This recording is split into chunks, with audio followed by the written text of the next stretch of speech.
En se levant ce matin, on ne sait plus trop bien quel est le nom du jour. Je vois sur mon écran un infirmier souriant derrière son masque de natation qui nous souhaite à tous un bon week-end. Si on nous dit bon week-end, ça veut dire qu'on est samedi. Il va faire doux, nous dit-on, mais en nous, tout est sans dessus-dessous. Nos repères sont moins fiables. En vérité, nous ne sommes pas physiologiquement habitués à cette restriction radicale de notre liberté de mouvement.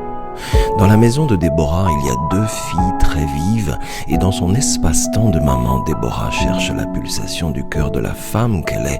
Elle avoue qu'elle perd parfois le pouls de son espace-temps personnel dans cette tempête émotionnelle. Il y a là tout ce qui est bien, chouette, très bien, mais aussi ce qui est difficile. Elle le dit. Le confinement est quelque chose de difficile. Il est réjouissant parfois quand on fait l'école à la maison, qu'on commence l'école à 9h sans crier 20 fois dépêche-toi. Il est chouette aussi parce qu'on peut ralentir le rythme et observer, réfléchir, prendre le temps. Mais en même temps, il y a une espèce de tempête émotionnelle où les émotions sont un peu exacerbées et tout est très puissant. La joie, la peur, la colère. Le plus difficile pour moi, c'est le manque de moments avec moi-même, seule, où je dois presque me cacher dans la maison pour me retrouver seule ou attendre tard le soir quand les enfants dorment.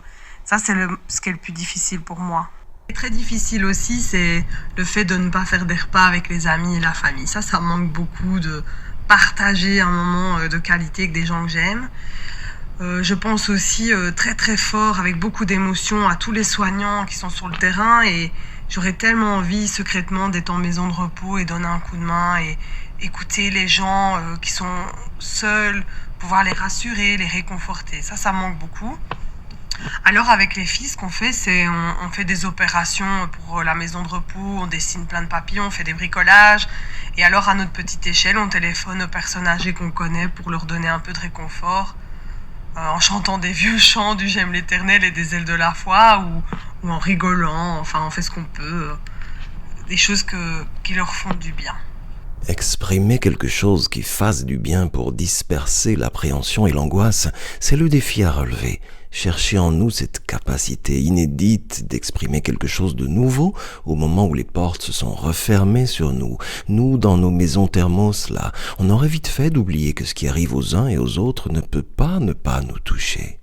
Déborah me dit que son intérieur Bible est plus que jamais maintenant ce territoire de respiration, d'inspiration intérieure et de mémoire. Quand on vit des moments difficiles, parfois il y a, pendant la nuit, le soir ou le matin, des vieux chants qui nous reviennent.